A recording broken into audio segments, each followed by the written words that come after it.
Every time you hit the G-note, trying hard not to miss a keynote. Wonder why the fire is so high yet I can't seem to stay dry. We must be at the bridge now. I can feel the bass line pumping as you touch my waistline. Wait, oh no, that's the neighbors outside pounding. Music is so loud that we can turn the volume down. Let out a sound like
only about me and you. We'll be doing all the things that lovers do. We can relax with a little bit of R&B, some Marvin, some Luther, some Jodeci. Now that the mood has been set, we let our bodies connect and sing our own duet. I'ma take the top notes, you gon' take the bottom notes. Whenever we're making love, we make beautiful, beautiful music, beautiful music. I'll create the rhythm, you control the tempo. 'Cause whenever we're making love, we make beautiful, beautiful music, beautiful music. Tonight we're gonna let our bodies free to explore each other's love capacity. Before we come together in harmony, very first note of this song that we're singing will be sung in unison and be in a perfect key of love. Now you gon' take the top note, I'll get on the bottom note. 'Cause whenever we're making love, we make beautiful, beautiful music, beautiful music. You'll create the rhythm, I'll switch up the tempo. 'Cause whenever we're making love, we make beautiful, beautiful music, beautiful music. Now bring it back to the intro, let's record a demo. 'Cause whenever we're making love, we make beautiful, beautiful music, beautiful music. I'ma lay the vocals on your instrumental. 'Cause whenever we're making love, we make beautiful, beautiful music, beautiful music. I can feel the keystroke every time you hit the G-note. Trying hard not to miss a keynote. Wonder why the fire is so high yet I can't seem to stay dry. We must be at the bridge now. I can feel the bass line pumping as you touch my waistline. Wait, oh no, that's the neighbors outside pounding. Music is so loud that we can All right. We in here. What up, good people? Good evening, ladies and gentlemen. Good evening, good evening. This is another episode of Ministry Without Walls, MWW. And give everybody a second to come on in the room. Facebook, what's up? YouTube, what's up? Warm it up, warm it up. As always, if you're just coming in the room, rules of the house. Hit the like button, subscribe, and also share to your personal pages. We got a hot one for you. Let me see what's going on. Everybody's up and running right now. All right. Hello. I'm Solomon Denard. aka King Quality. This is with the elder Jerome Diaz. How we doing, man? I'm doing good, Saul. How you doing, man? Oh, man, I'm doing very good. You listen to the sounds of Dreba Lawrence. A song entitled Beautiful Music. What we see, those who watch the fight, we call that sweet chin music right there. Tapped. Sweet chin music. Tapped. If you want to type that into YouTube, that topic, brother. The topic today, we're talking about when someone tells you who they are, please believe them. And we're gonna go into as life sometimes mimics a fight or a spiritual war, or different times when you have interactions with people and you build relationships. We don't quite listen or view the signs that people show us or even tell us who they are. True. This example of just a heavyweight lynching that went on. You said a lynching? Yeah, right before our eyes, it was a lynching. I don't even know if you're a fight fan, but I'm a heavy fight fan. Not like I used to be, but I definitely come from a long lineage of boxers and trainers, and all my family would love boxing. Okay. And the sweet science of it. Let me tell you something. What we call getting dog walk, what happened to the brother Deontay Wilder on their second fight. Now, what happened is, those who don't watch boxing are not really a fan. This was their second installment, their second fight. And the brother from overseas, Tyson Fury. Where's he from? UK somewhere, I don't know. I'm not really. He's from overseas. Okay. Has a pretty interesting story. I mean, from the desolates, he came and became a champion. He was a big time drug addict, over 300 pounds. I mean, came from the bottom of the bottom. He calls himself the Gypsy King. So I don't have his lineage. Gypsy King. Oh yeah, and this guy. Wow.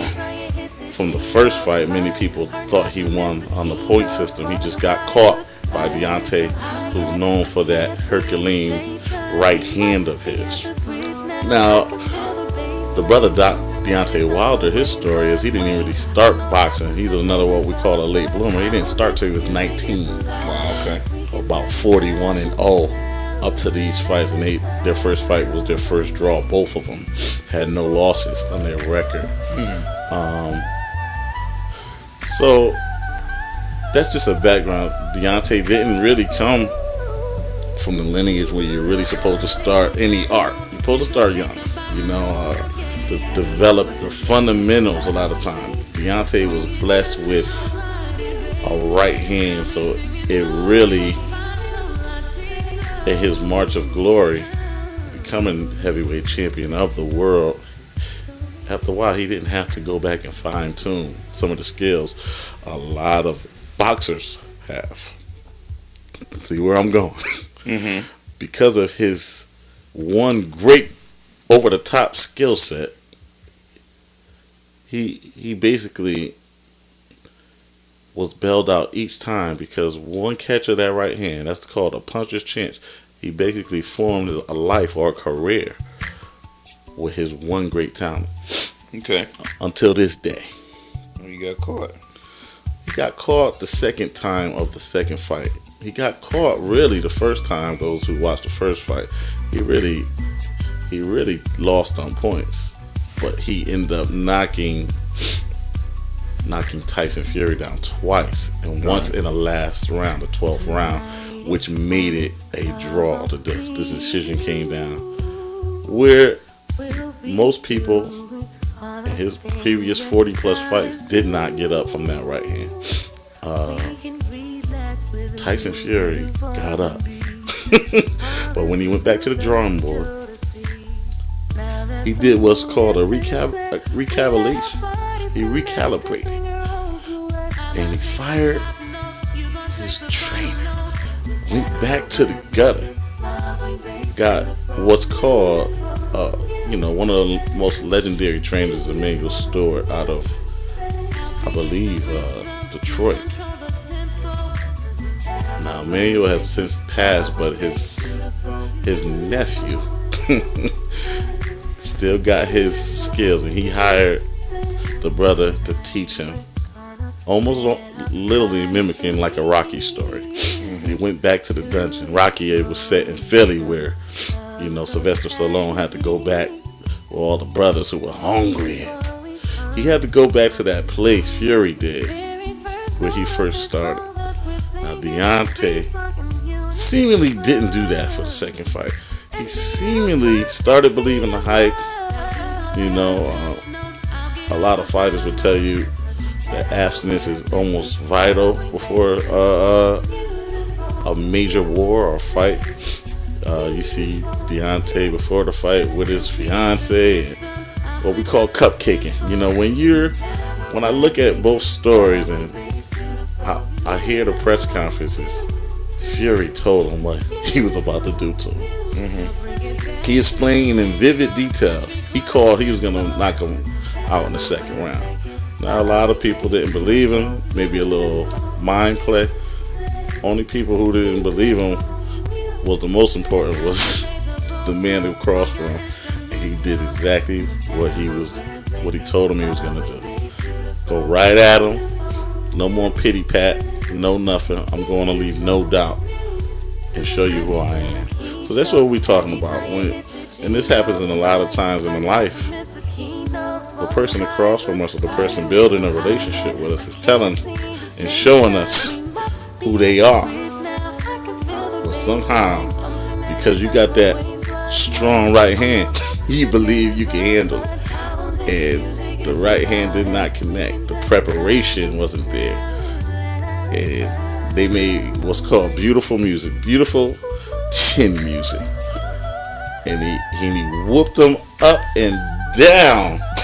Wow. Up and down for 7 rounds, where his corner, Deontay Wilder's corner, threw in what's called the white towel. So they did throw in the towel on him? Yeah, perfectly saving his life.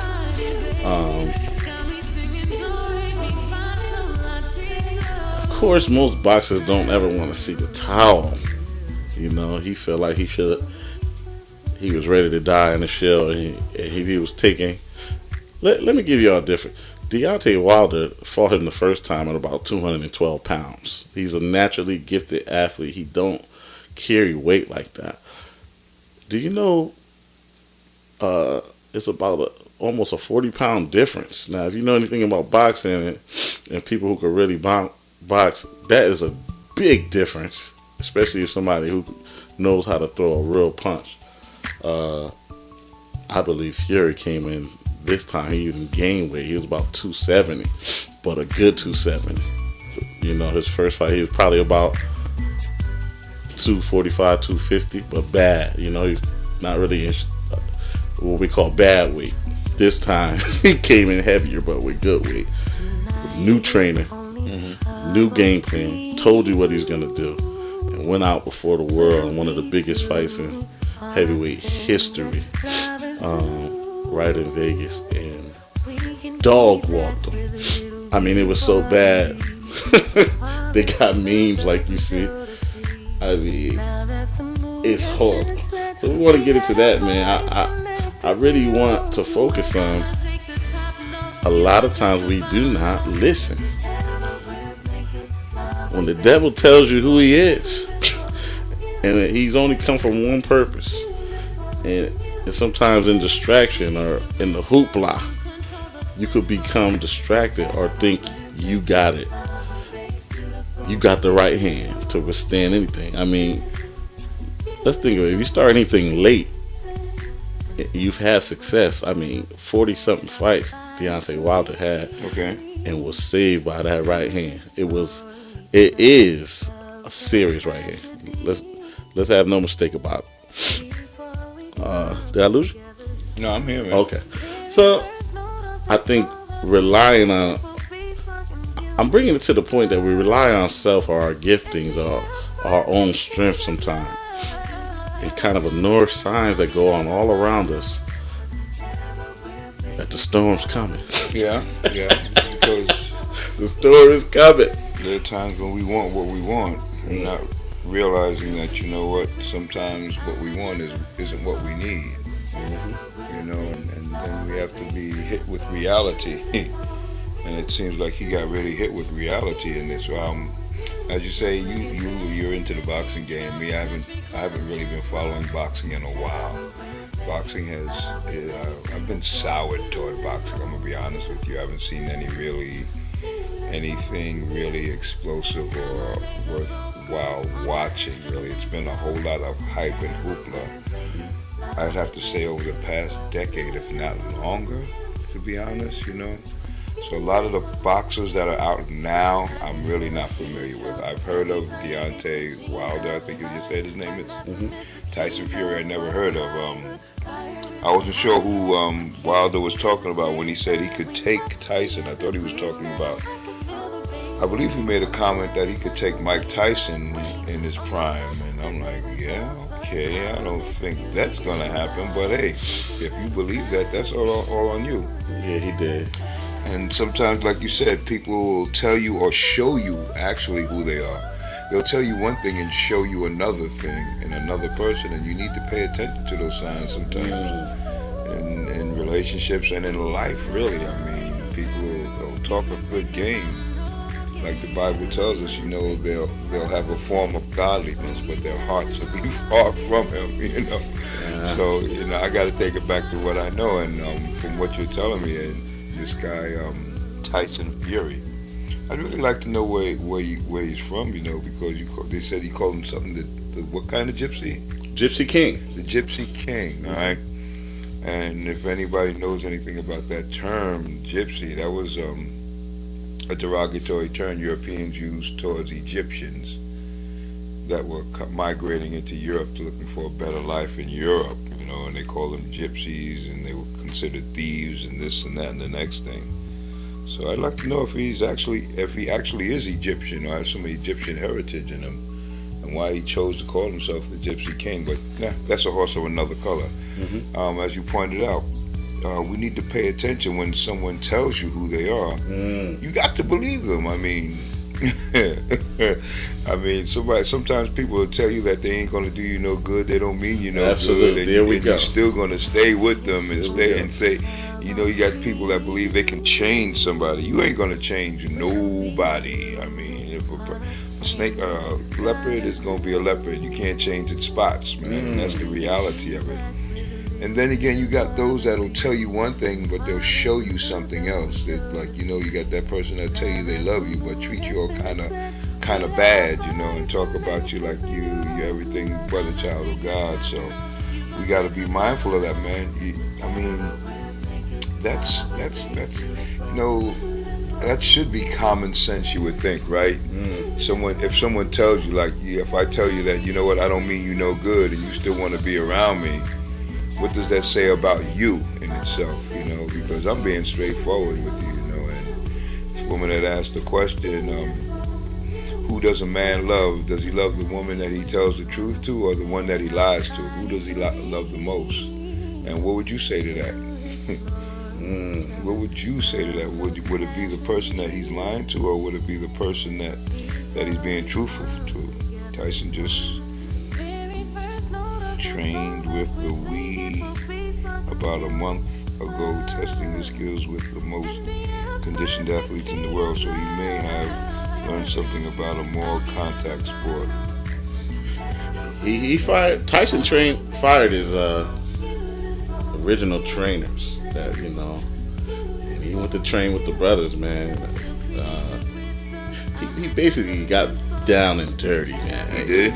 He got down and dirty back where He got down into fighting. when it's wartime, right? He wasn't boxing. He was fighting. Oh yeah, he said. See, Tyson Fury is known. He's a great boxer. That means fundamentally sound. If you would classify Fury, on the other hand, because he started so late at 19, which is really unheard of, right, to come as far as he had to hold a belt and win. I believe like Olympics maybe he did, but he had a right hand from God. Who's that? Tyson? Wilder. Okay. Wilder is what we call a one-hit wonder. Well, I wouldn't say that. I would say because of his skill set or lack of thereof, and a pure boxer. When we look at pure boxers, it's a science. It's a technique. They're tacticians, right? yeah. Mayweather will be the highest level of that. Mm-hmm. That almost makes his opponents look slow. He frustrates his opponents while he's boxing with them, and they're trying to fight him. Right. So, because Mayweather is one of the most highest tacticians, learning how to roll the shoulder, fighting it mimics spiritual in life as well. It's just like if you look at Mayweather, nothing really affects him. No matter what game plan you want to go, you want to push and grab, he got that. You want to swing, you want to work quickness, you want to work strength, he got that. And mastered it. When you look at a Wilder, when he came on this second fight, because he couldn't shut up, and because he was game planned against, and because he didn't make any adjustments for the first fight. That's what I want to get at. The first fight, Fury seen something. Okay.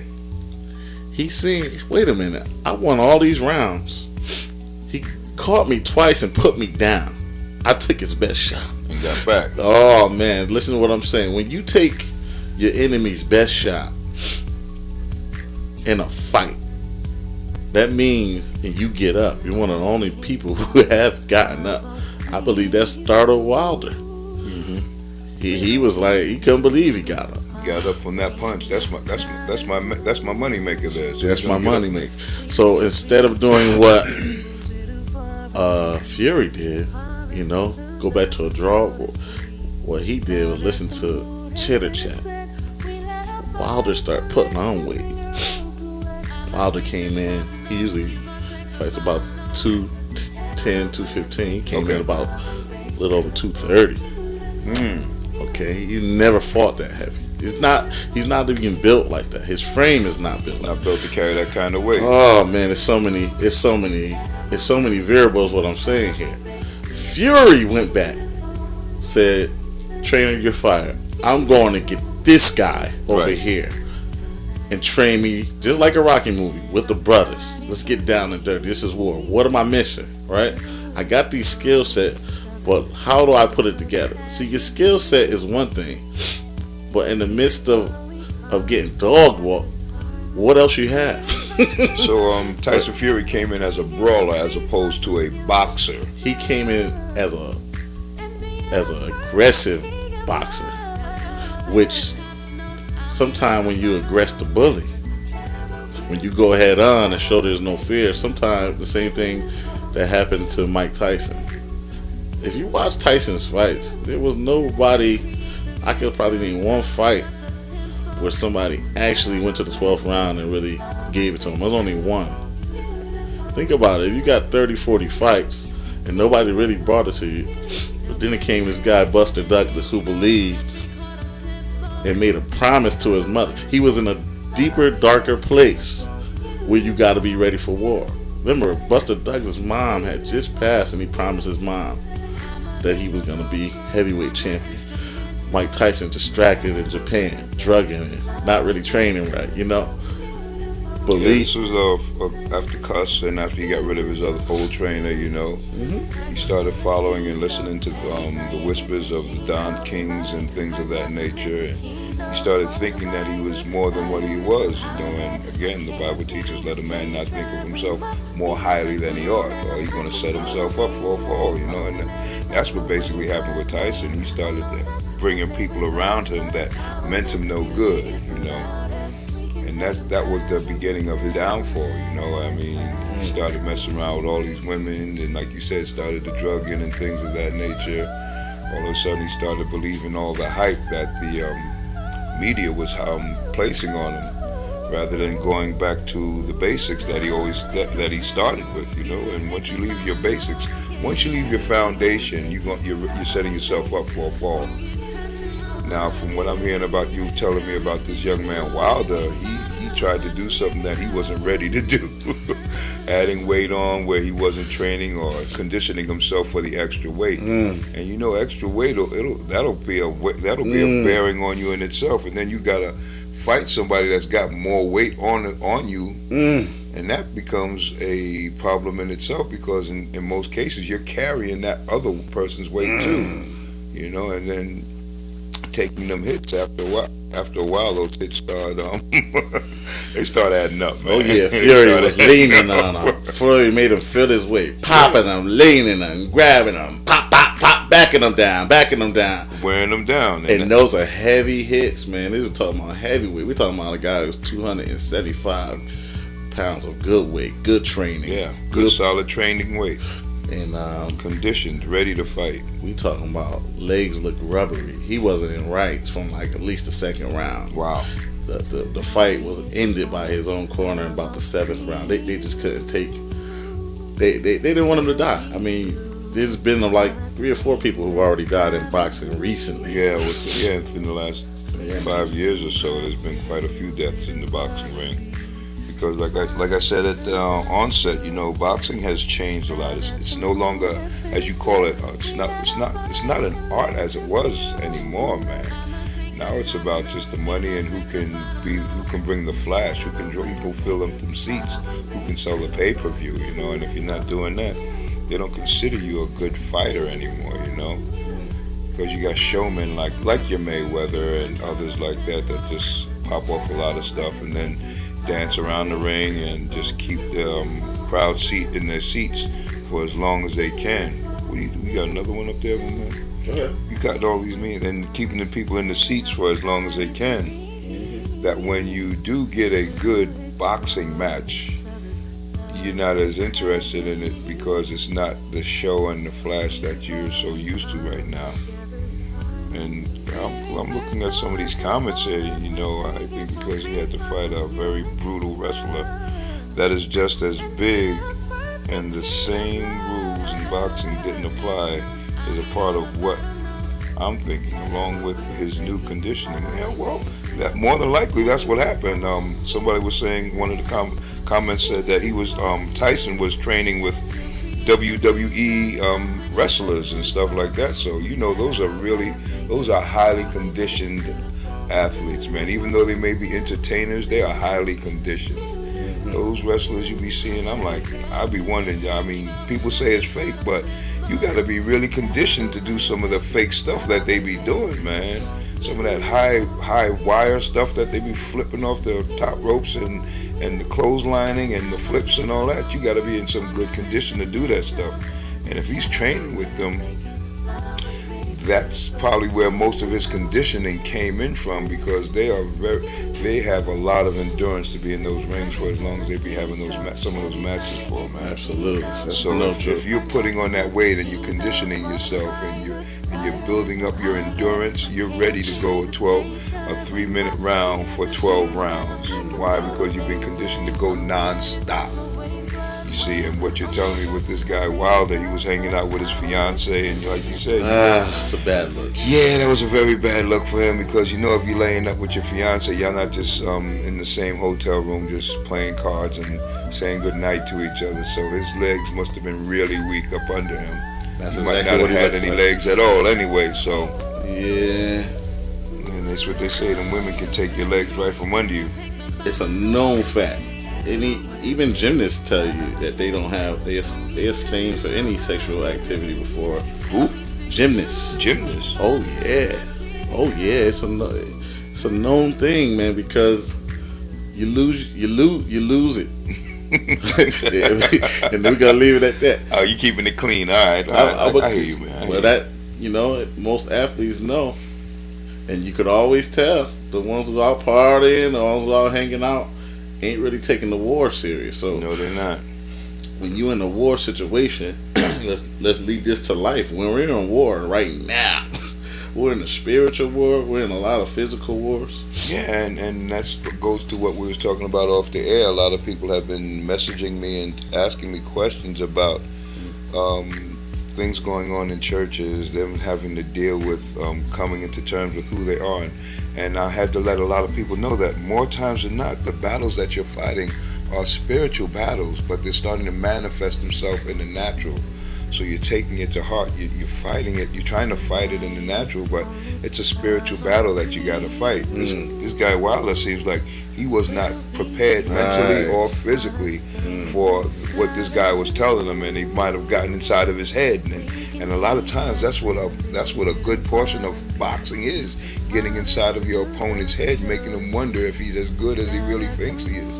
Because you brought it to him the last time, and now you get back in that ring with him, and like you said, he supposedly had that magical right hand, and you got this guy that's gotten up twice from you hitting him with your best shot. So now he's getting in his head thinking about that. Yeah, you might have hit me with your best, but I came back at you. That's right. And we had to come to a draw, so now I'm here to get what's really mine. And when you're hungry, there we go. when you're hungry, you gonna want to eat, right? So he wants to eat, and that's what it is. He wants to build himself. He wants to be the one on top. He wants to be the big one. Like the movie always said, there can be only one, and he wanted to be that one. He was more hungry. He was hungrier, I should say, than Wilder was. Wilder wasn't really hungry. He thought he had it going on, you know. Right. And yeah, I got him good the last time, so I'm gonna catch him good again. But this time he's not getting up. You can't think like that. You can't focus on what happened in the past. You gotta look at what's coming at you now. And I believe he was not looking at what was coming at him. Right. And sometimes even in this spiritual walk, we gotta look at what's coming at us, because like you said, the enemy comes to do nothing but kill, steal, and destroy. And believe him.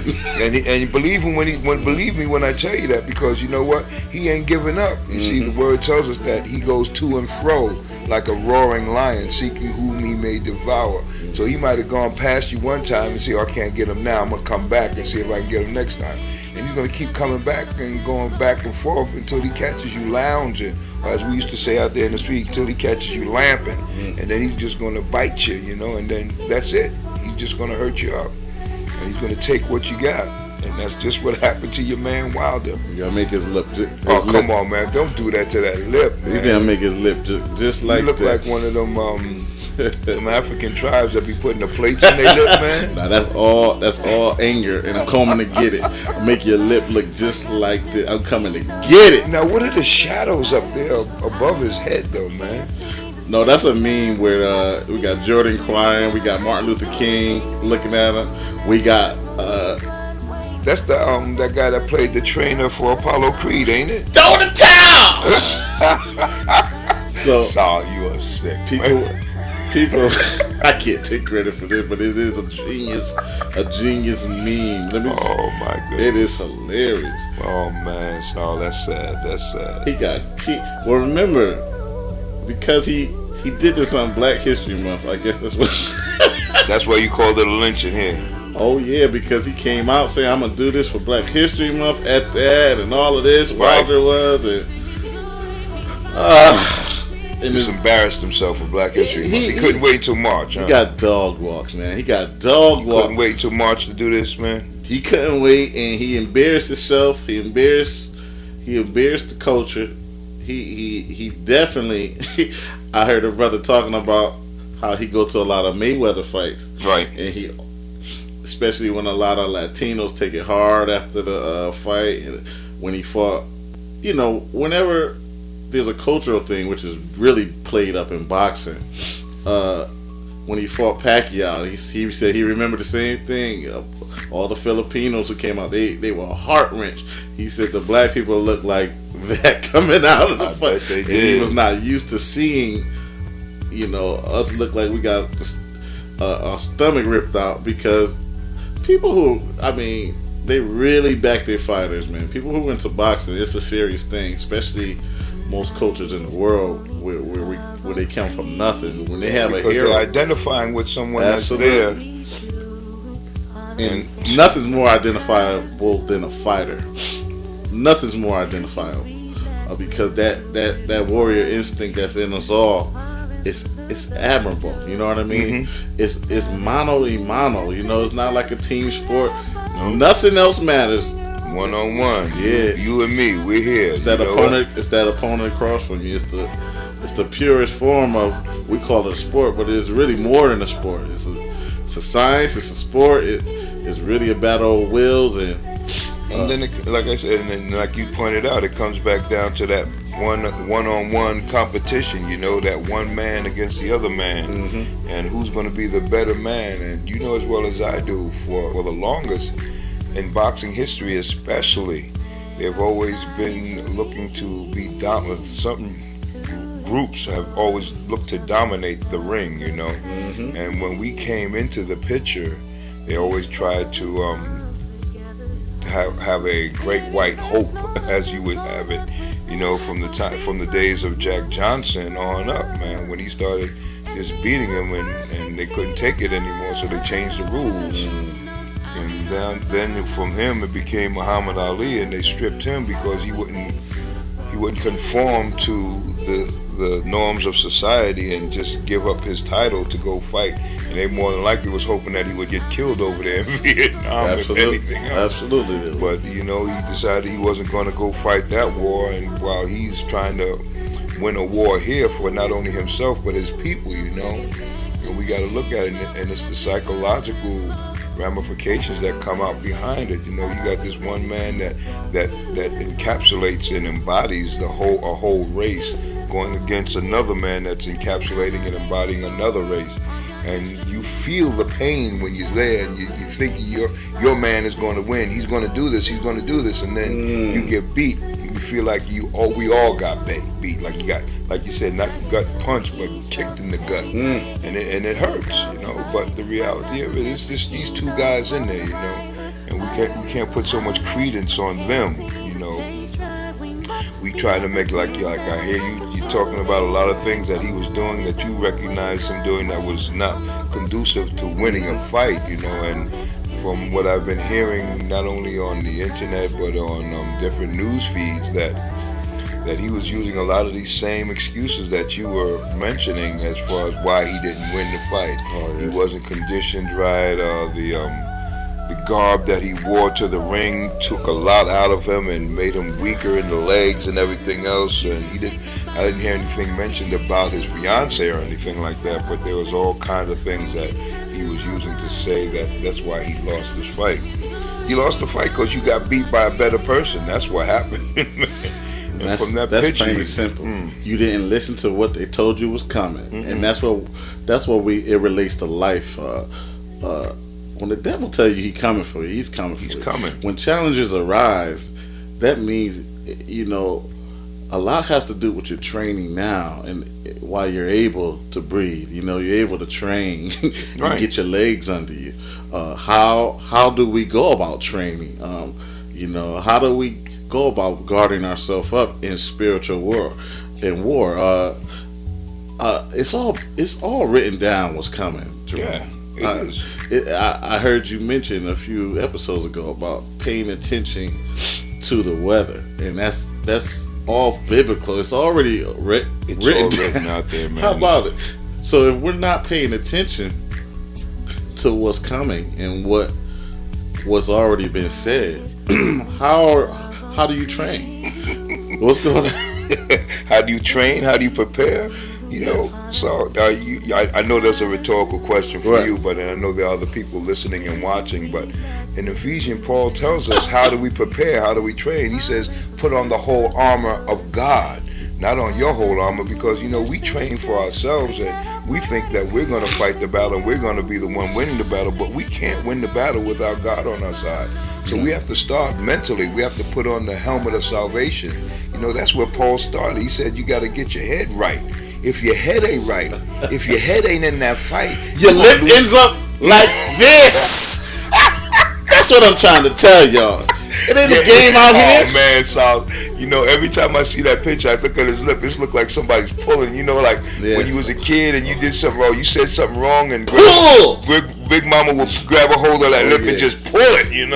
Boy, you better watch your mouth. I'm like, that's what it looked like happening here. That's sweet chin music. I'm coming for you. Did he break his jaw with that punch? He actually, his ear was bleeding. A lot of people thought he had ruptured his ear because he hit him in the ear too, but it was later said it wasn't a eardrum bleed. He got cut in his ear, but okay. We thought that's what was going on because of his legs looked so bad during the fight. Like you said, rubbery, huh? Rubbery. He just looked like he was going down any second. He's holding on by a thread. Wow. A lot of people thought the fight should have been stopped a little earlier than it even was. And of course, the fighter doesn't want the fight to be stopped. That's a pride thing. But he's ready to die in there. But thank God he had one of his trainers throwing the towel on the 7th round. Yeah, because he must have been looking like he was getting beat pretty bad, And I want to say, how many of us lips look like this in life? No. A lot of us are taking a beating, and nobody's throwing in the towel. That's the thing, though. We have nobody there to throw in the towel, And but the thing is, Sal, maybe somebody did throw in a towel, but we just threw it back, Sometimes we got to remember that, God sends us those warning signs. It's time for you to duck and cover. Sometimes it's time for you to get out the way, and because if you got to hold your peace. We were talking about that an episode or two ago about guarding your peace. Sometimes you got to hold your peace, and in holding your peace, that means guarding it. Preparing, letting God letting Him take the charge. You backing up out of the way instead of you standing there and taking all them body and head shots. And taking all them head shots and your lips start looking like that, and the Lord is trying to let you know what, you need to sit this battle out and let me just get this win here, because you're not going to win it here, and we have to realize, sometimes we can't do things in our own strength. We have to rely on the Lord because He has already won the battle. And when we recognize that He's won the battle, we don't have to fight. We got to show up battle ready, but we ain't got to fight, But more times than not, we want to be the one in the fight. I could beat the devil. I got a right hand. I got a good right hand. I got the right hand. I got the right hand. I got my hand up to God. It's good. It's strong. Man, please, the devil ain't no joke. He ain't no joke. And he's nothing to play with. He, like he says, he's gonna come to steal, kill, and destroy. He's gonna steal your joy. He's gonna destroy you physically as well as spiritually, and then he's gonna kill you. And people don't realize that when the enemy comes to kill you, he's gonna kill you with a slow death. Like a lot of soldiers that came back from Vietnam, they had a lot of issues going on because that if they were a prisoner of war, the Vietnamese soldiers were not kind to them. They were not kind to them at all, and they treated them very harshly. That they made them wish that they had died. A lot of soldiers had talked about how they had them wishing that they would die, but they wouldn't let them die. You see, and that's what the devil does. He doesn't let you die. He just torments you until he gets you to the point where you wishing you would die, and he just keeps you in that torment until you just give up or you can't take it no more. And that's what happens with a lot of people. He wants to kill you, but he wants it to be a slow, painful death. And we got to realize that you got to be guarded up. You got to be armored. Armor got to be on. You got to be prepared for battle. And once you get prepared for battle, you just stand. You stand as a soldier stands, ready for battle. But the general has already won the battle. The victory is already in Christ. We have the victory already in Christ. We don't have to fight anymore. Just look at the devil. I ain't got to fight you. You already lost.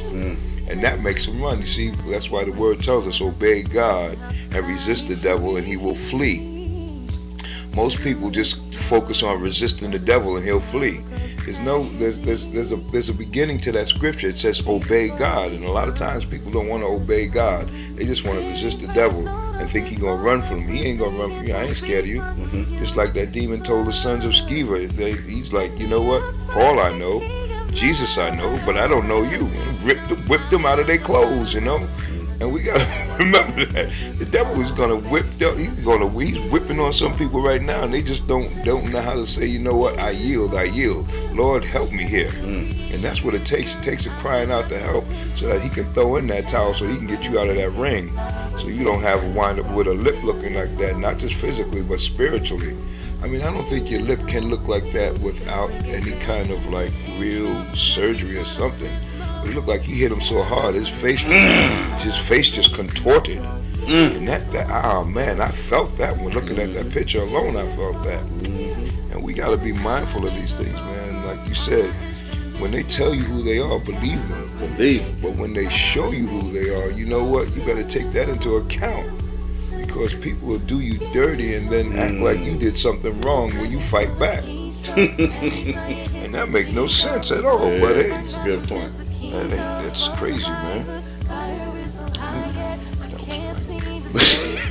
We want to say what's up to everybody. Yes, indeed. On YouTube and on Facebook. This is the Ministry Without Walls podcast.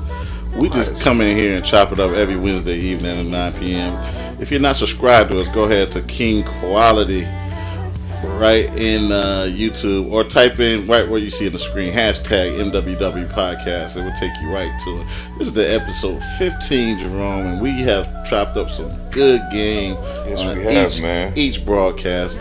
We go live for a specific reason, because we want to hear from you. Get up in the comments and say hello, contribute to the conversation, and also join the family here on YouTube. And y'all off the hook. Quiet Storm reads, how they say have your oil. What's that mean, man? I'm new to that. What's that mean? I'm young. I don't know what that means. Explain that for me.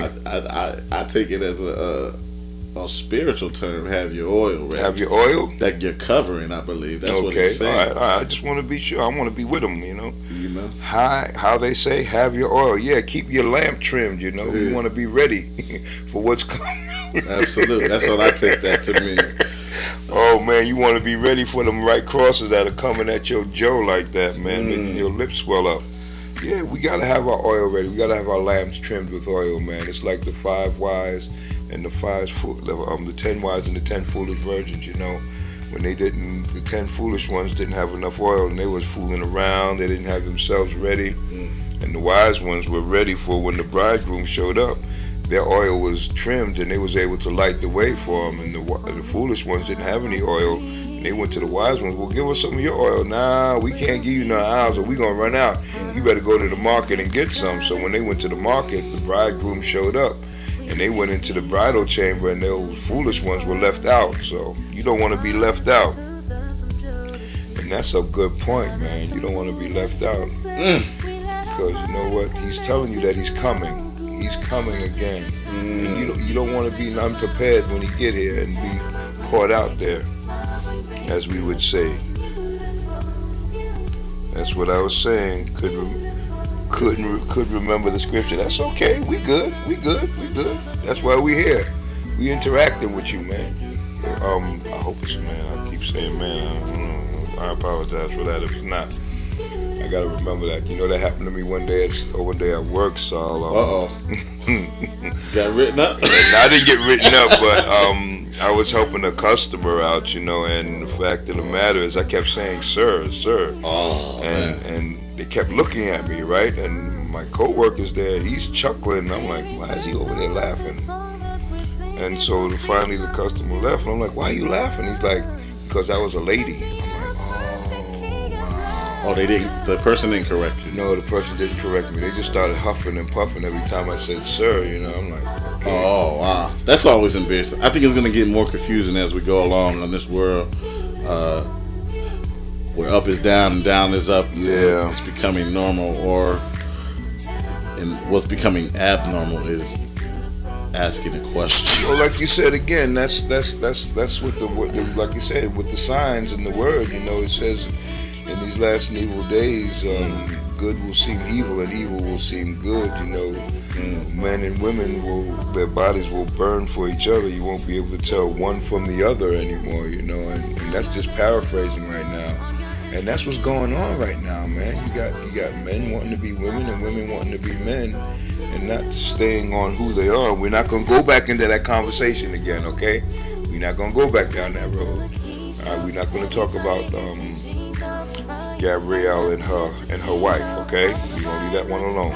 So the fact of the matter is, in these last and evil days, men are gonna be doing that. Things are gonna be happening as we see them happening now, And it's sad that a lot of people don't recognize the signs, and they keep saying, yeah, he's been saying he's been coming for the last 2,000 years. But you know what? Time is getting closer than you would think.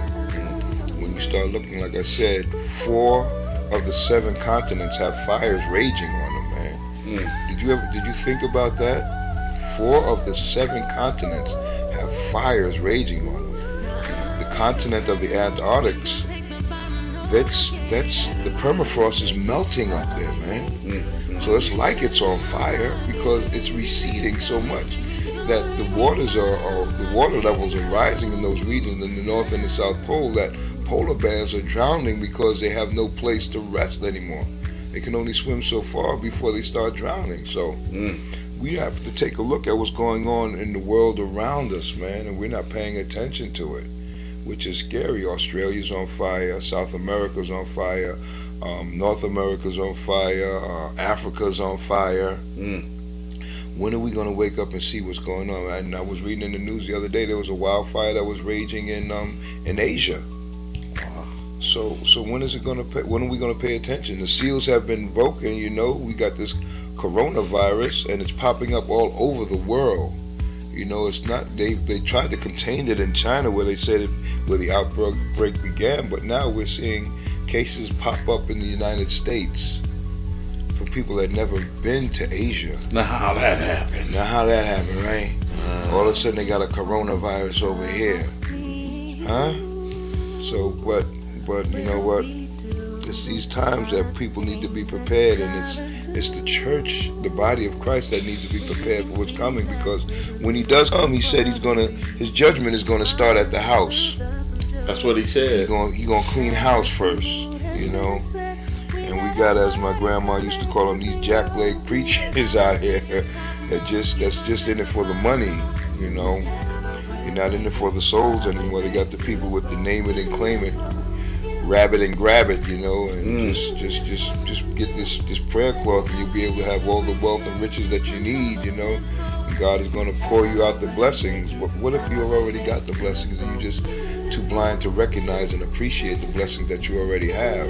If you can't appreciate what you already have, how is God going to bless you with anything more? He said he blesses those that are good stewards over the little that they have. He said, you've been faithful over the little. Come up and let me make you ruler over many. All right? And he's still saying, nah, I'm going to make you rule over many because you wasn't satisfied with what you have,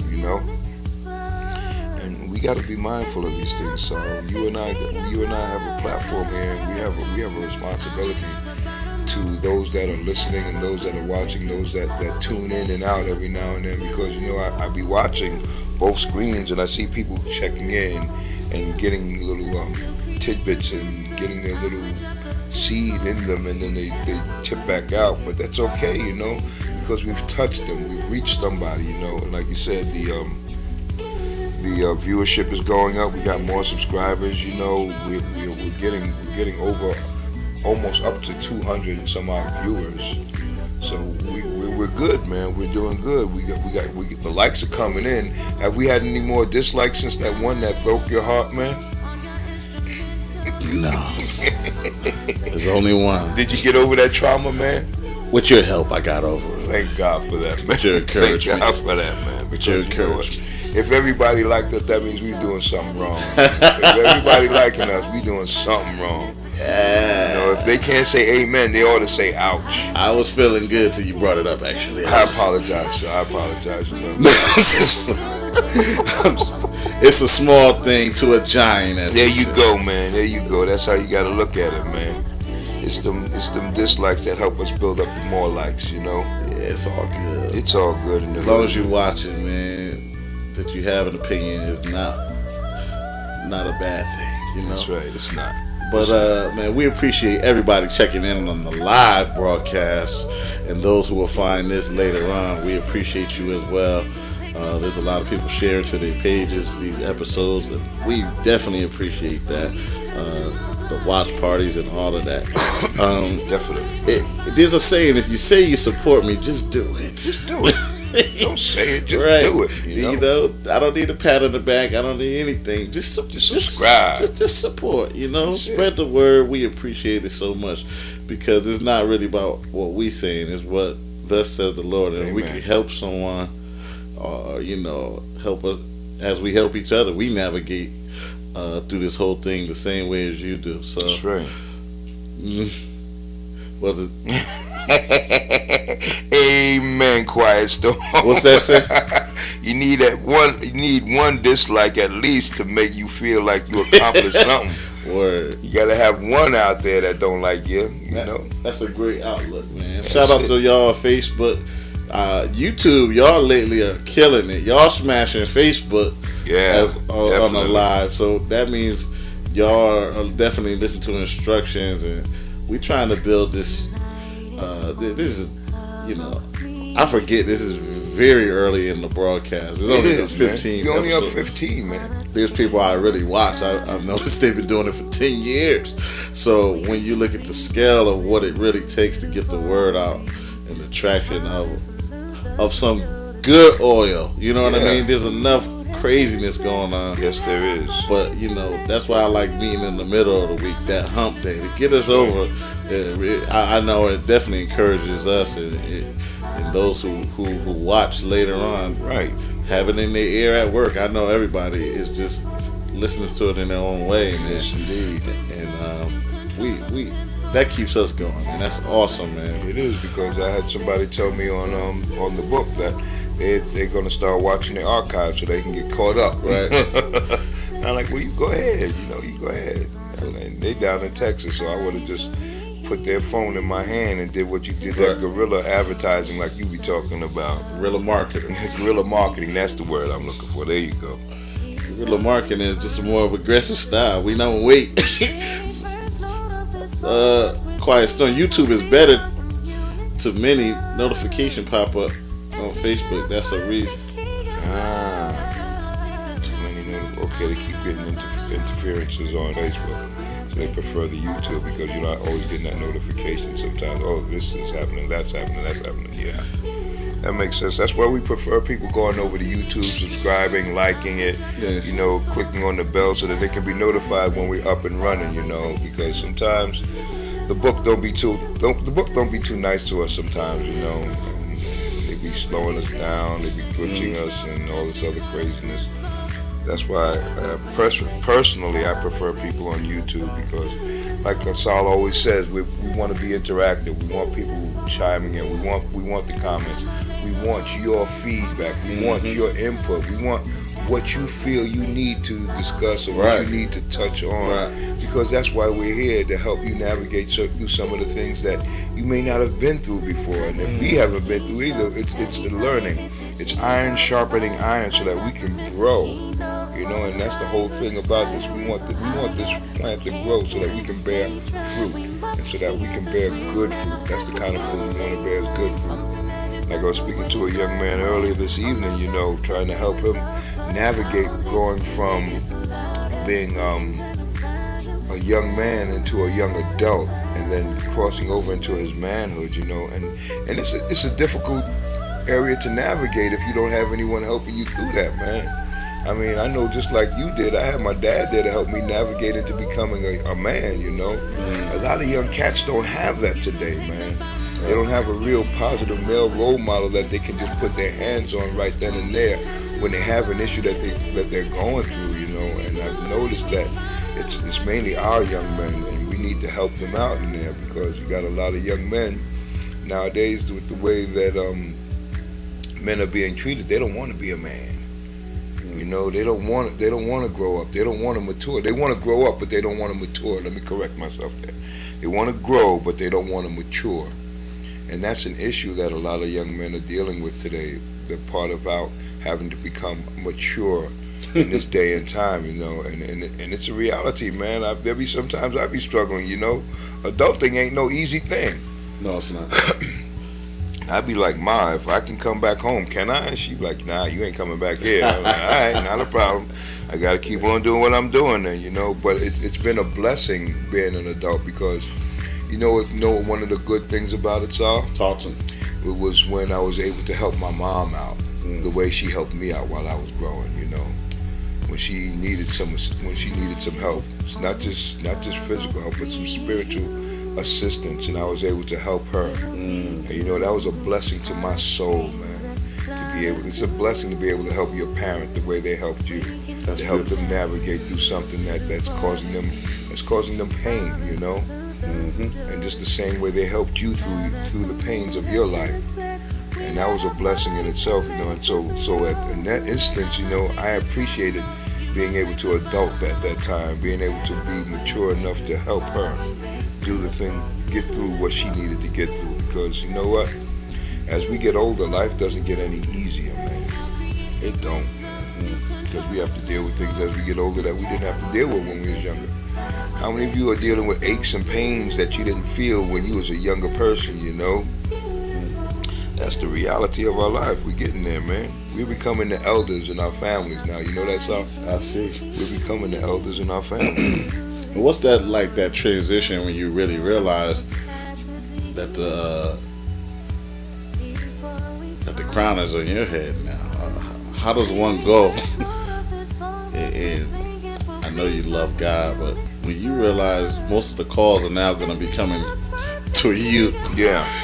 You know, the saying goes, "Too much is given, much is required." Yes. So, in our blessings, in our up mobility, and God's blessing us, it's also comes with a little what they call a little disclosure that you're gonna have to be the one people pull on a lot. Yeah, definitely, man. So how do you navigate towards that, you know, and get ready for that? Because that could be, as we talked about in another episode, protecting your energy. Right. How do you protect your energy? That goes to that, you know. Well, and again, another young lady was talking about that. How do you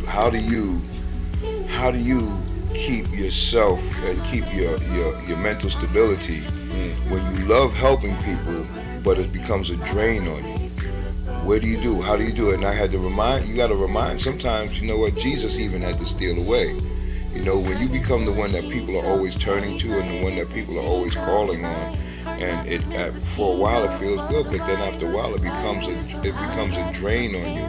Because if you're always pouring out and there's nothing coming in, you become empty yourself. You know, even Jesus, when he ministered to people, or when the woman touched the hem of his garment, he felt virtue go out of him. All right, so he became drained at that point. And he turned around like, who touched me, you know? And sometimes we got to remember that there's going to be people that touch us that's going to drain us. But we have to be able to say sometimes, no, I can't right now. And that becomes an issue with some people, that they don't want to say no because it makes them feel like they're less than. But no, it doesn't make you any less than. It just makes you who you really are. And we're human. We got to understand that we need to recharge. We need to replenish. We need to refresh ourselves sometimes. Because if we constantly pouring ourselves out, we become drained.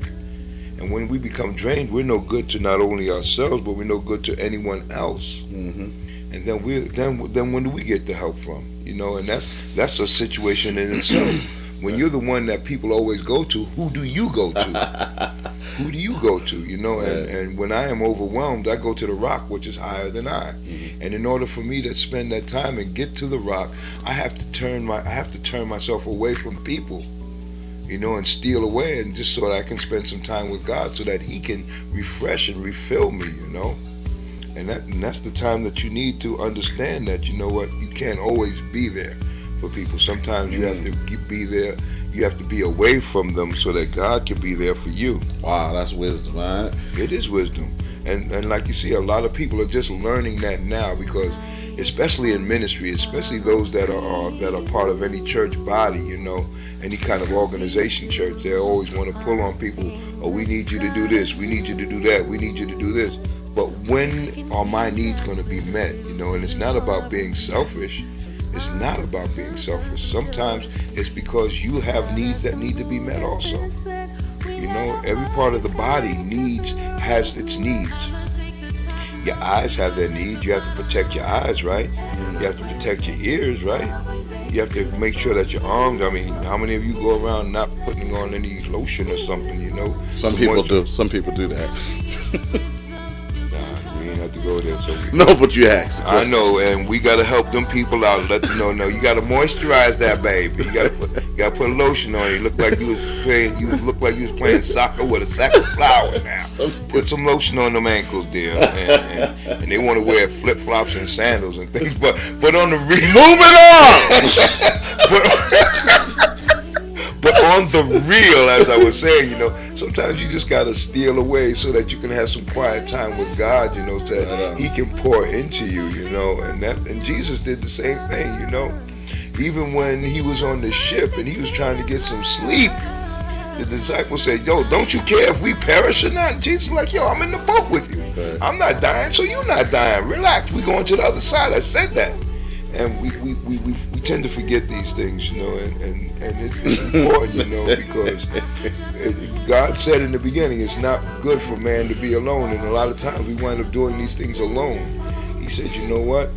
You need to help me, and we created the woman for him.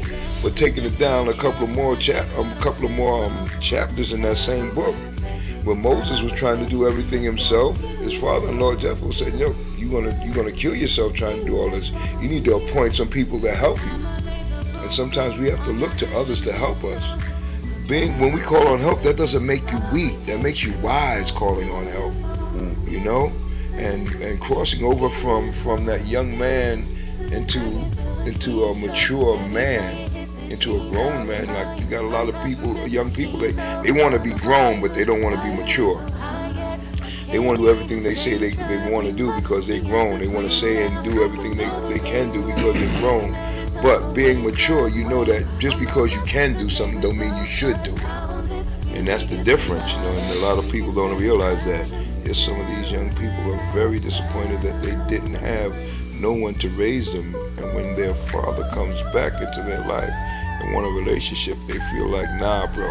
Yeah, and that's the reality, I'm dealing with that in a part of my family where what's that? A couple of the young people have grown up, and now their dad is at an older stage in his life, and he's coming down to the twilight years of his life, and he's seeing his children are growing and have grown and are successful. Some of them have children, some of them have their own businesses and stuff, and he's trying to rekindle a relationship, and they're a little skittish about it, because he hasn't really changed his ways.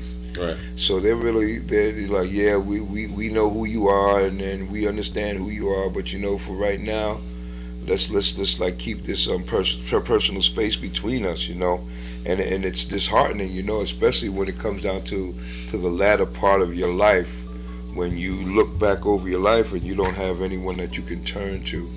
You don't have anyone that's really in your corner. People want to be in your corner, but you still want to do the same foolish things, man. I know cats that are trying to do life on installment plans, man.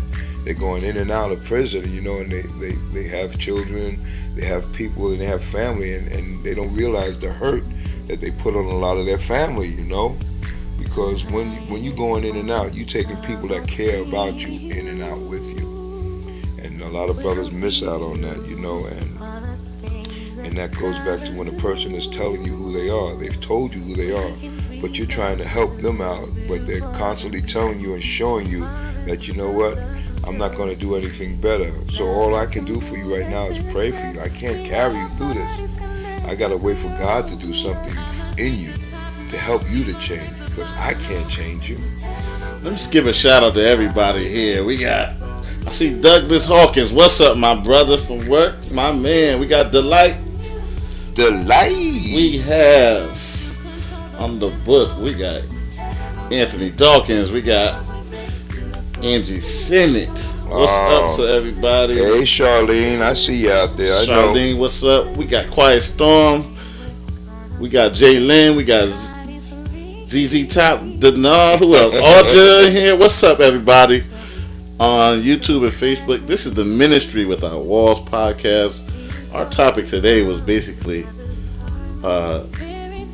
when somebody tells you who they are, believe them. And we were illustrating this brother right here.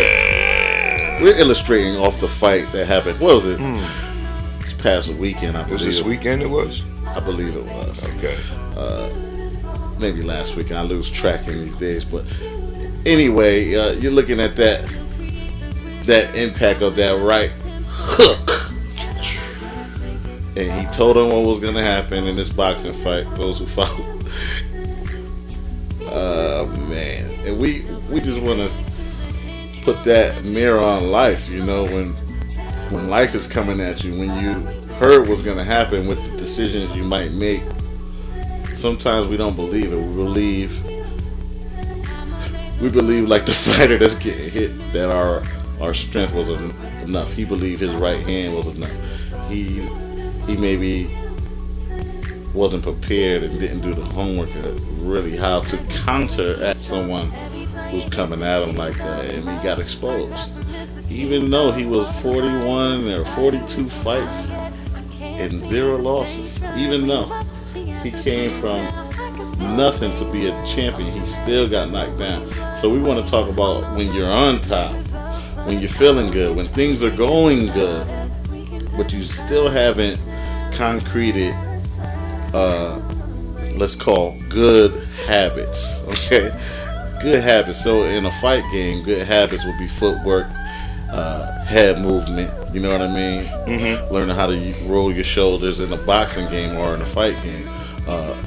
And also counter. Yeah. Counter hitting. So counter and moving that head, you know, bobbing and weaving. Right. Taking a punch. That means you train. He took a punch. You train your abdomen. He took a punch, all right. You know?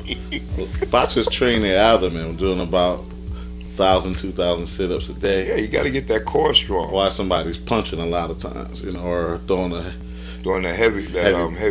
medicine ball at them, right? So that's how you train over and over every day. Some people do road work, getting that endurance up, strength training, and all those things. These are all different parts and fibers of the muscles and quick twitch reaction that you have to have when you're in battle. So the same thing applies, I believe, in real life.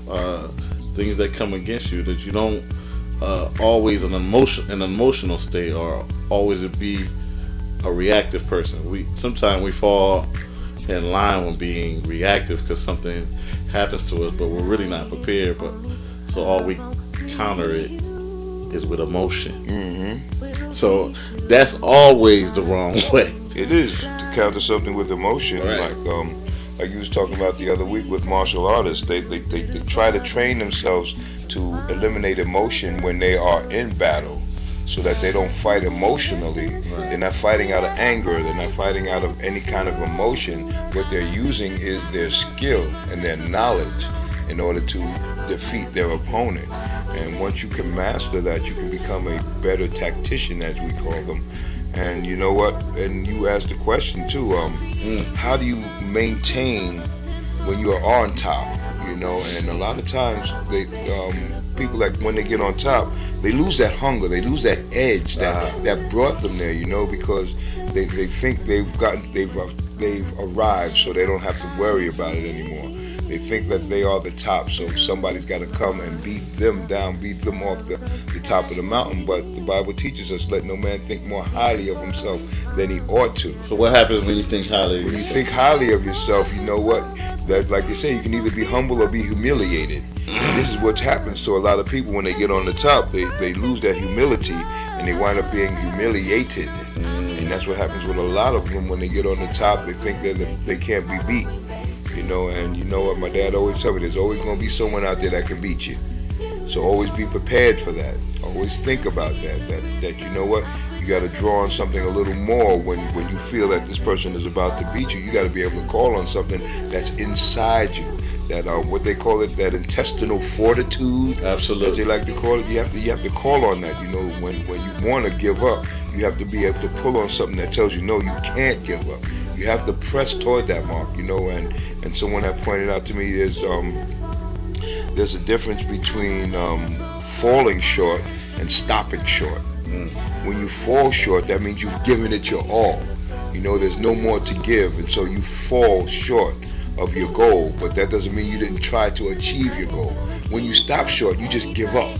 Absolutely. And that's the difference. You can't give up because you never know that one extra push might be the one that pushes you over the top. And you got to keep pressing on. That's why Paul said, I press toward that mark of a higher calling in Christ Jesus. He didn't stop. He kept pressing until the time he was about to be poured out as an offering unto God. And then when he was about to be poured out, he said, I ran a good race. I fought my fight. You got to be able to fight your fight, not somebody else's fight. And that's what happened with Wilder. He was trying to fight Tyson's fight. And Tyson was bringing it to him. He needed to fight his fight.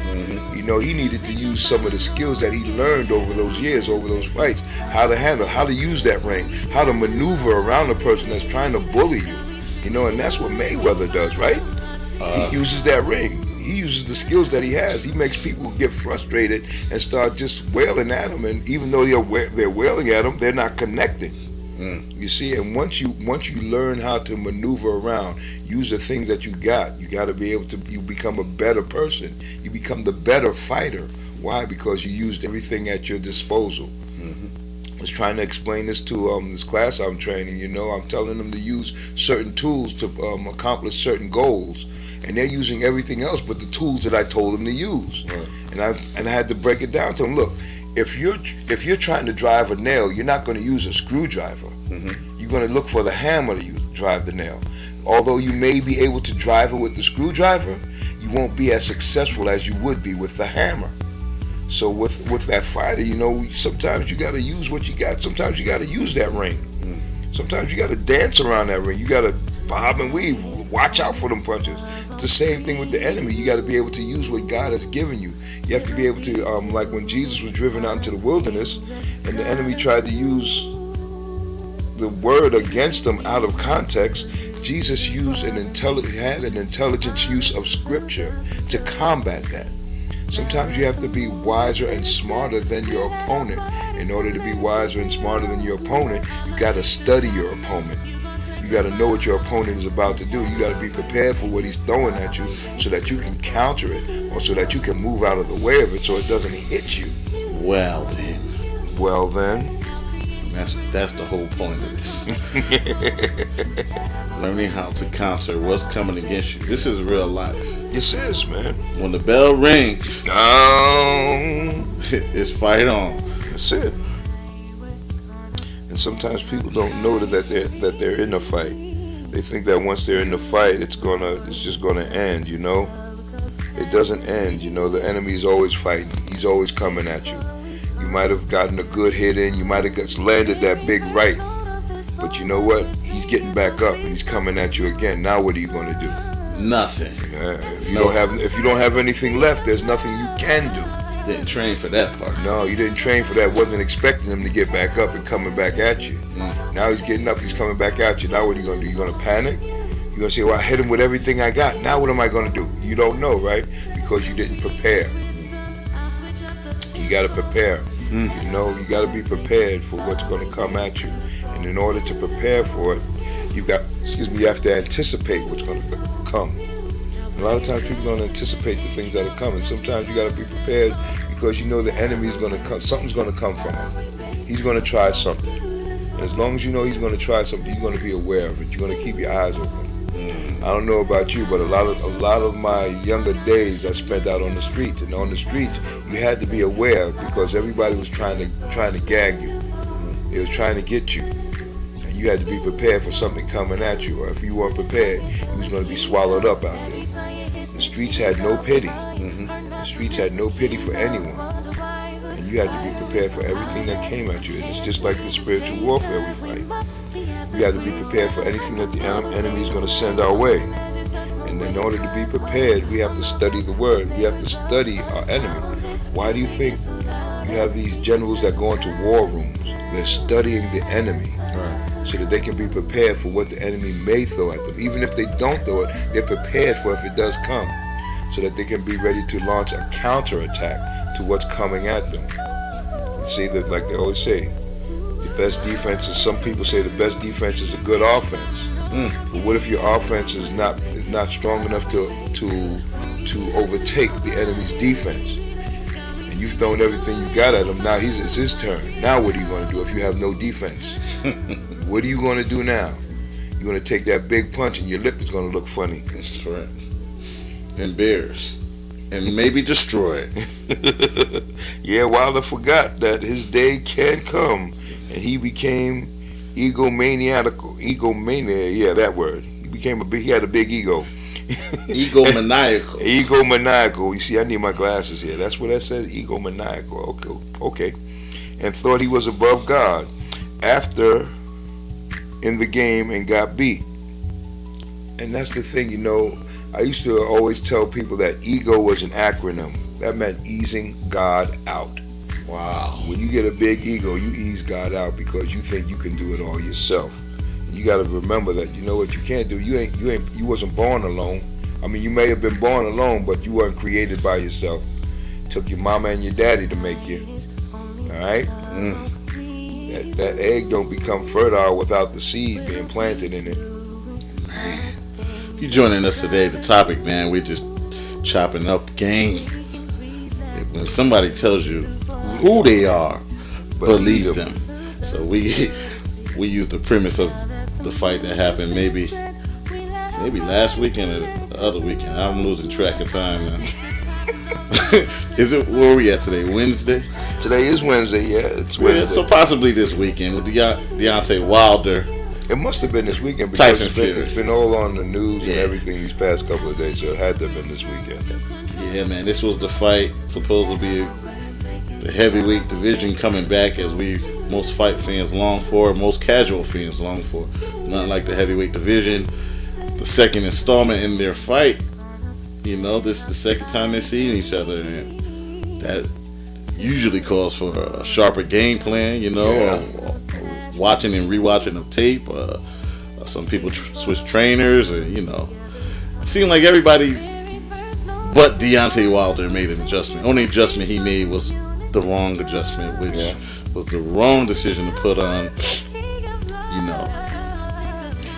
put on weight. That goes back to what you were saying, when someone tells you you need to pay attention to them. I'm sure that Tyson was telling him what he was going to do to him. From what you're telling me, that's what Tyson was telling him, what he was going to do to him and how he was going to prepare for him. And it's like he didn't listen to what he was telling him. That's my point. When life hits you, I believe before we come and really get hit, the warning signs are there. That's what I want to get to. Yeah. A lot of us who have faced major. What's up, Clyde Frazier in the chat? What's up, my man? Now that's a good example. When I see your name, I'm thinking of Joe. Clyde was just in a major car accident. Was seen to almost maybe be a year ago. Okay. Coming from a gig, ends up in a ditch in South Carolina with nobody around, bleeding internally because his chest hit the steering wheel. Okay. Now anybody know about the South? If you in a ditch bleeding in the dark, sometimes whizzing right by you, they ain't even looking. Yeah. If they see you, anybody, depending on what kind of road you're on, what time. Right. Amazingly, the story comes a tow truck guy came by and actually pulled him out. Thank God. And when the ambulance came, they realized he was bleeding internally. If that did not happen, even if he was found and they didn't have the capability to pull him out in time, think about what happens. The same thing happened to my sister when she got in a big accident. I remember you were talking. That's what came to mind when you mentioned that. Man. Yeah, the same thing. I mean, so I would like to ask people, before these near-death experiences, because that's just what it was, were there any warning signs? You know, they say God don't make any mistakes, right?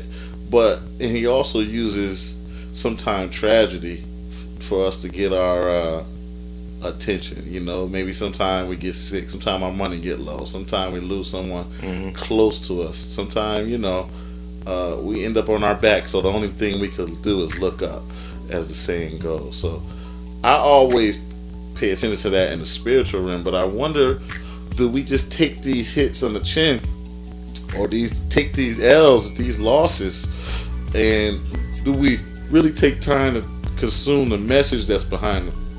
Because I always was taught nothing happens without God allowing it. So, which brings me into a deeper thought of when we really suffer loss. Take the Kobe death with his daughter and his other friends, and 7 other people in a helicopter, and the world takes notice. I was just looking at that.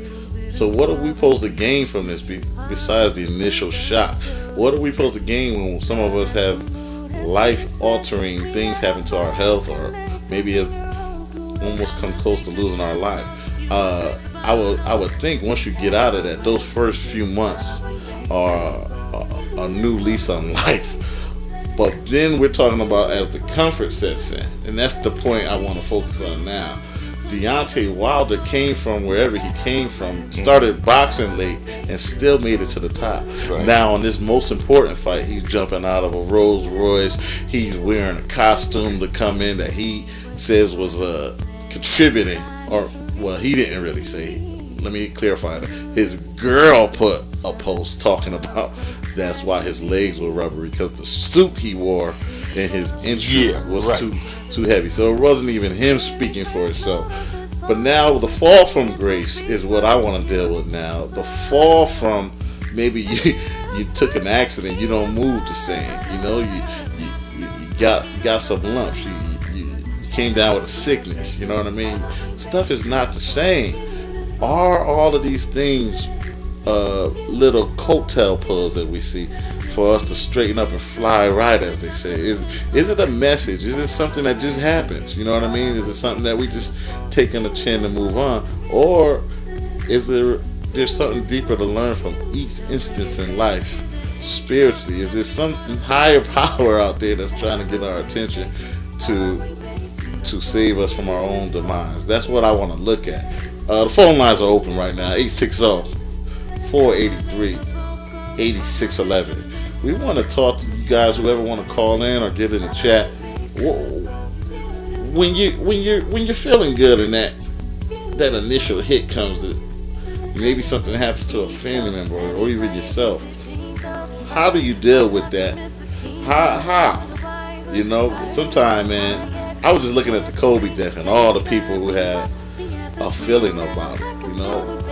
Most people didn't even know him, but he was affected towards him. You know what I mean? The ones who did know him, most had such glowing reports of how he was always helping someone. And I always believe that a lot of times the good go first. And I also believe behind God allowing those things to happen is a deeper message for us. Initially, it doesn't make sense. You know what I mean? In our space, it doesn't make sense why such tragic things happen or loss is allowed to happen.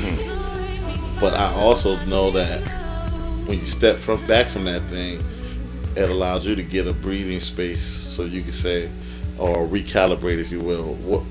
What about my own demise? I think thinking about your own demise is a spiritual thing. It's thinking about and realizing that your time here is not promised, not even the next day, not even the next moment. So I want to know, how do we cultivate our moments, you know what I mean, and not just the initial shock of something happening, right? It always takes something to snap us out of our zone a lot of time, which is probably a human experience. But how do we keep that in front of us? You understand what I'm saying? Keep that in front of us by remembering that, you know what, none of us are going to get out of life alive. We're here temporarily. All right, we're spiritual beings inhabiting a physical body, not physical beings looking to go into a more of a spiritual essence. You know, the thing about it is God tells us in His Word that, you know what, man is like the vapor. He's here one moment and gone the next. So he's like the grass, you know, it'll be cut down one day. So we have to know that, you know, nothing happens without God knowing it happened. I mean, you had mentioned the fact that He allows certain things to happen, but you know what, and you also asked the question, are there any signs about these things about to happen, you know, or are there any signs of that, of these mishaps happening in our lives? When the fact of the matter is, when you look at His Word, Job was a good man. According to God's Word Himself, Job was a good man who feared God, excuse me, and eschewed evil. And the devil came before God and said to God that the only reason that Job praises and worships you is because you have a hedge of protection around him and his things. So the devil said to God, you know what, if you remove that hedge from around him, he wouldn't praise you. But God already knew that he would. And sometimes these things come to test and to show us what we really. A lot of people said that Kobe and his daughter's death was an untimely death, but for me, I don't believe anything catches God off guard.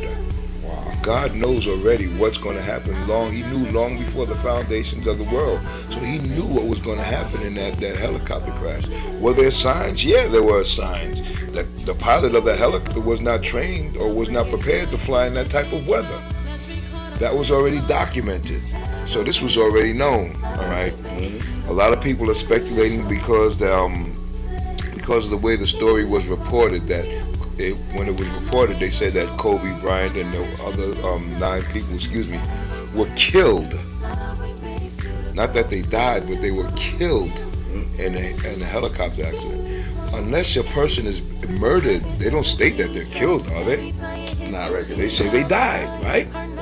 All right, so there are more speculations also that Kobe Bryant was also fighting against Big Pharmacy. All right, and that's the same thing that Nipsey Hussle was doing, fighting against Big Pharmacy. Dr. Sebi was fighting against Big Pharmacy. So they're trying to put some kind of conspiracy amongst the 3 of them being taken out by Big Pharmacy. But the fact of the matter is, we have to focus on the fact that, you know what, they died.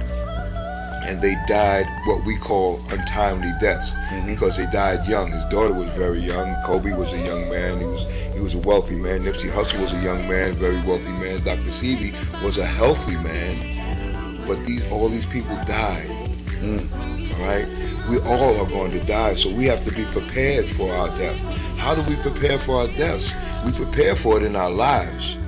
We prepare for that great day in our lives. We're writing our obituaries while we live, right here and now. Interesting. We're writing what people are going to say, what people are going to think about us when we die, right here and now. How are you going to be remembered is how you're living right now.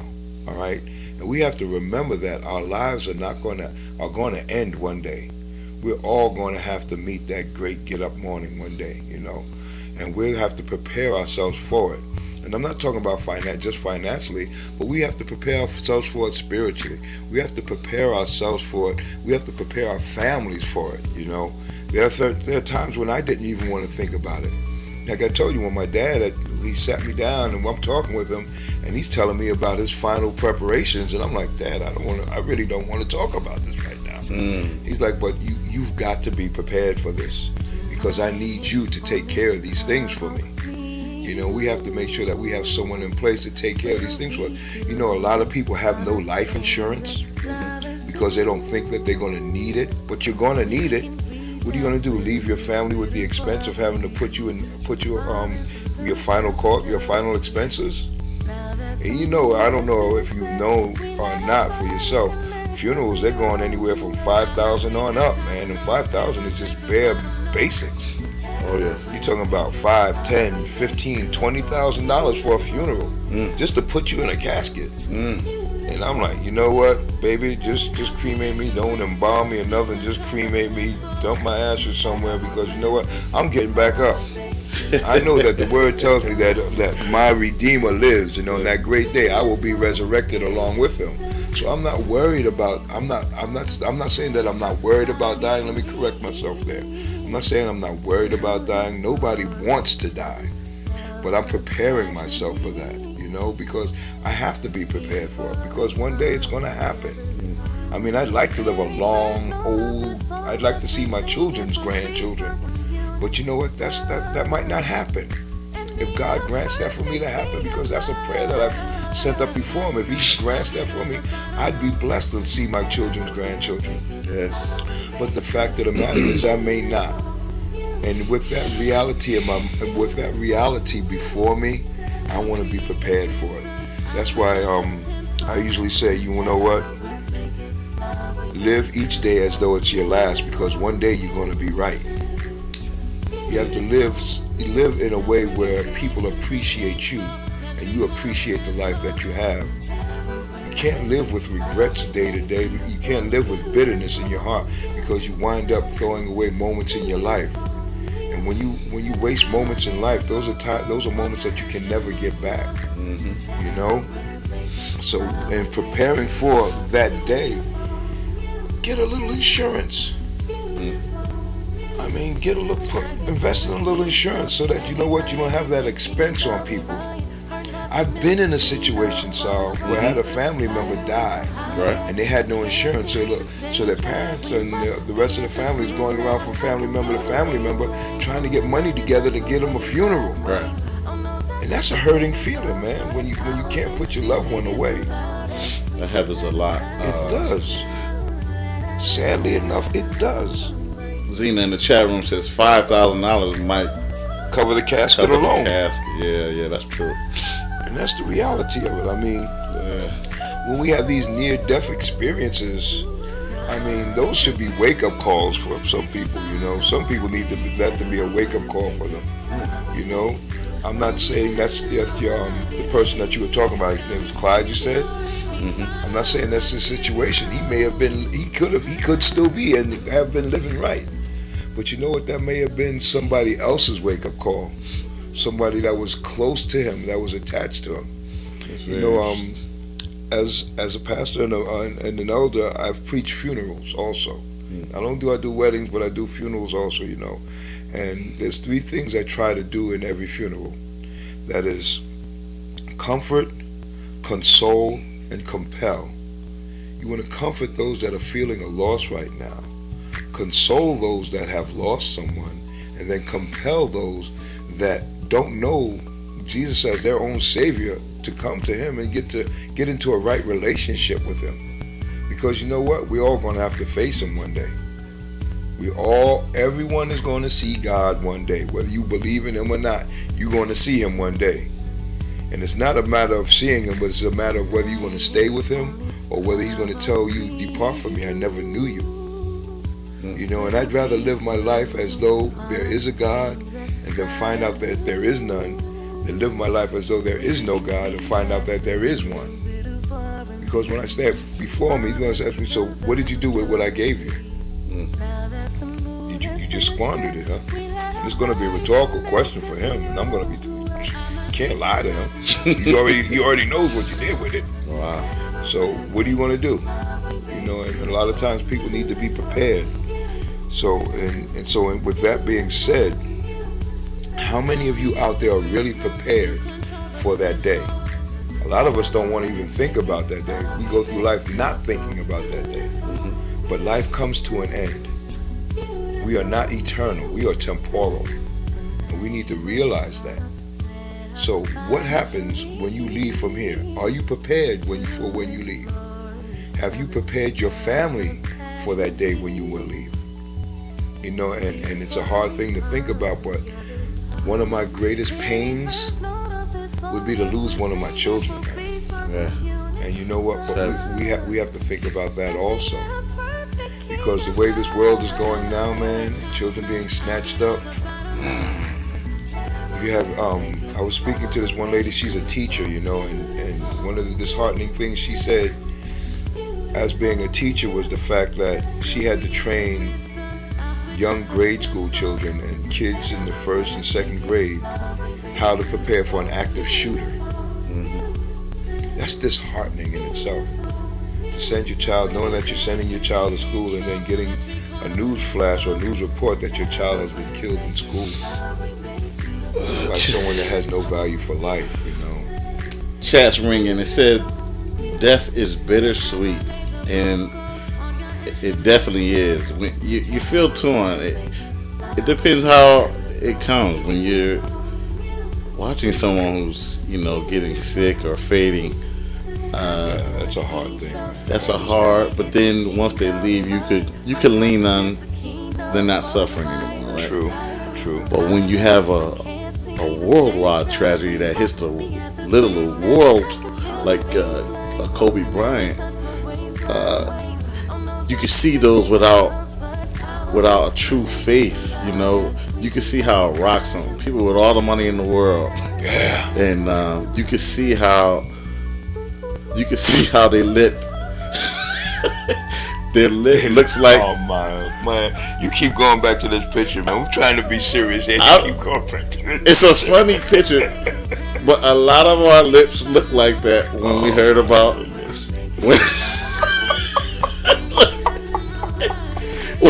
when Dante got hit. You know what he was thinking right now? You like, why am I in here? What? Why did I sign up for this? Nobody told me. Oh, stop! Don't It start was that. gonna be like Don't do that. Don't do that. You man. supposed to come in You know that ain't right. and knock them out. You ain't right, man. Throw the towel. You ain't right. Throw the towel. Somebody looked at his corner like that. Y'all ain't gonna throw this towel or what? And they eventually did. I heard he fired the guy who threw it, so we'll see what happens.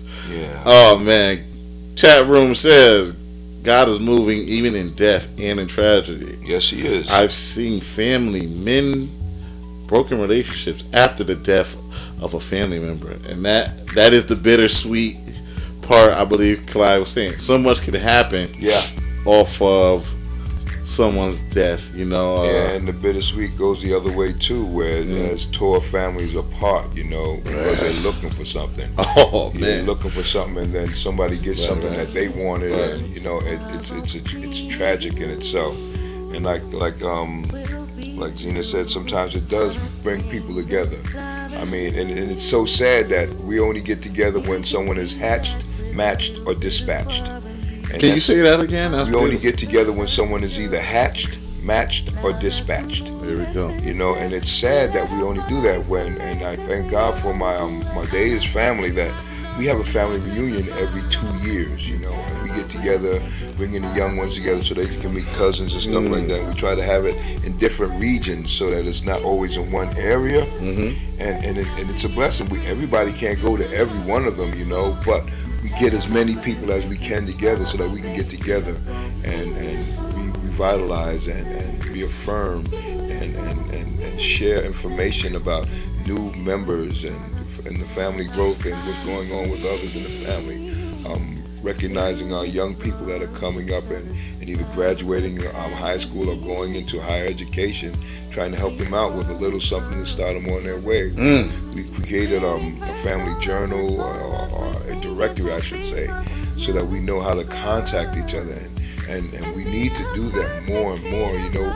We as a people were more in tune and more in connect with each other before we decided we wanted to be integrated, Before we started making the big monies and stuff like that, we were more in tune with each other as a family because that's all we had, we hung on to that, and in death we wind up losing touch, and we wind up losing out on knowing so much from family members, Like they say, when an elder dies, that's a library gone. There's so much information that has gone, and we need to tap into that information.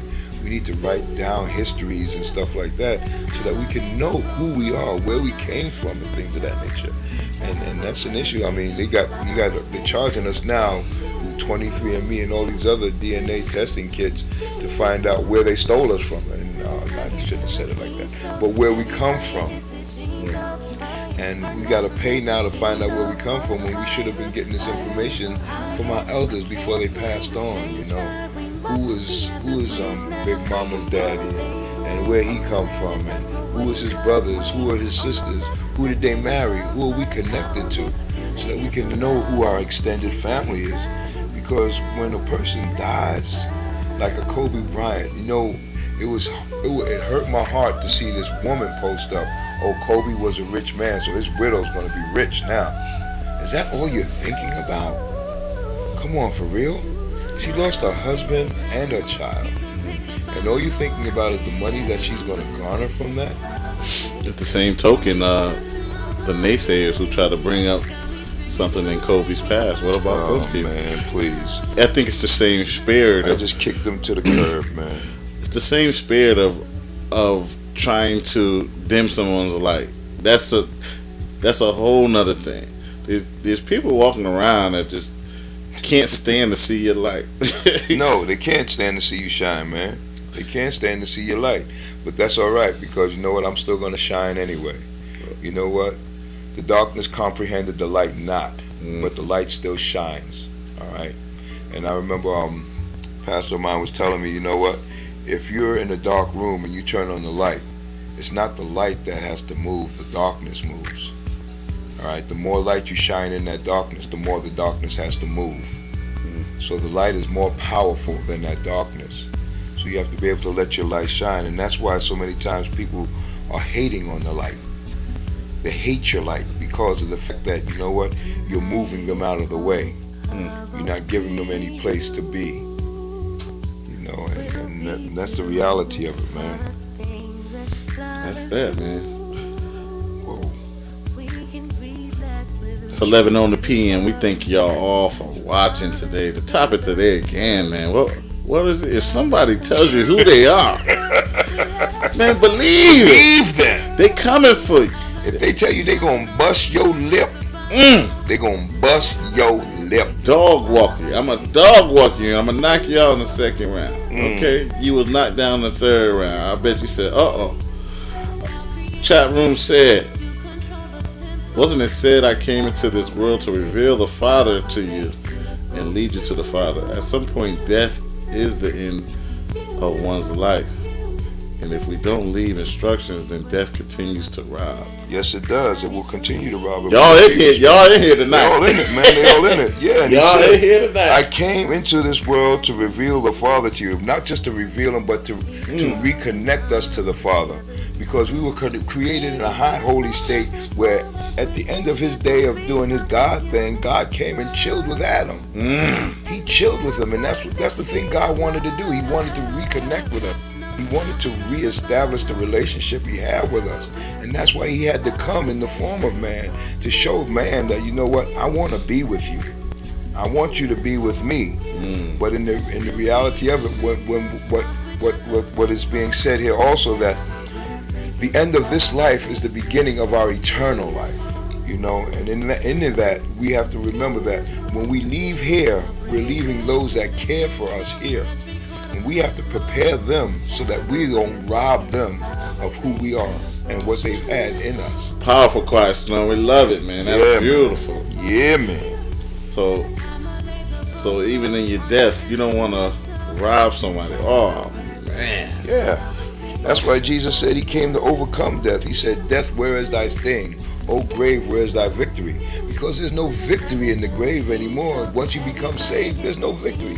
Death has no sting anymore. The sting of death came from the law, but salvation removed the sting of death and gave us that peace of knowing that, you know what? This is just the beginning of my eternity. And I'm going to live for eternity with Him once I've received Him. And you know what? Those that need to be compelled to come to Him need to know that if you come to Him also, you're going to see that person again in eternity. And y'all be able to chill again. Beautiful. You know? And that's my reality. I can't speak for anybody else, but that is my reality. I get upset a lot of times because a lot of my friends became first-round draft picks. Because why? The Bible teaches us that the dead in Christ shall rise first. And then we who are left will be caught up to meet them in the air. You know, so they get called up first. And then we get to meet with them. But then again, that's a topic for another day. You know, if somebody tell you who they are, believe them. Believe them. Saul told me he was a friend, and I believe that. I believe you too. I believe. I be there. I believe. I believe, man. Sound like Gumball there. Shout out. if they tell you they no good, because sometimes they show you and tell They you. show you and tell you they no good. Believe them. Believe them, man. Man, my grandmother used to say people don't believe doo-doo stink until you rub their nose in it. Thank you, Grandma. Grandma's always They had them sayings, man. I You know love that. Yeah, Grandma, it do stink. It do stink, mama. I It get do it. stink, mama. Don't put my nose in it again, please. Isn't that how we train dogs? And Oh, please, sir. We ain't going down that road. My God, my God. Well, that's beautiful episode, man. Believe them folks. Believe those folks when they say who they is. Yes, man. sir. Yes, sir. Don't I gotta sleep. believe him. Also train for your enemy. Oh, definitely. You better train for the enemy because he's training for you. He's coming for you. He is definitely As training. Fury came for Walter. And dog Walter for 7 horrible rounds of pain. They fought for 7 rounds? 7 rounds of pain, man. Wow. Really, 7 rounds of fury, if you want to call it. 7 rounds of fury. That's what they're gonna be calling it. You know that, right? Yeah, man. They saved his life by throwing the towel. It was ugly. That man weighed about 270 something, They was beating on him like he stole something, huh? and that ain't trained boxer, man. And he could hit. He was putting his weight on, leaning on, draining. Said, put your weight on it. So I'll stop, man. You gonna get me started. We're gonna sign off, man. Yes, I want sir. y'all to study this photo now. And this what can happen to you Ain't happening to me. I ain't even going for that one, man. if you're not prepared. If you think you could just show up in your right hand, it's gonna be enough. A lot of us been surviving off our strong right hand. We got a good punch. We got a puncher's chance, and Oh, my we've been God. skating by. But guess what? The enemy's coming. That's it. He gonna catch you. He gonna catch you good. Make your lip big. Stretch your whole bottom. Alright, man. Yo, Saul, it's been great, man. It's been Beautiful great. broadcast, man. You're listening to the sounds of Jariva with the beautiful music, and we're gonna sing beautiful chin music. I'ma lay the vocals on your instrumental. Peace. Peace. This is the MWW podcast. Peace. Love you. One love. Beautiful music.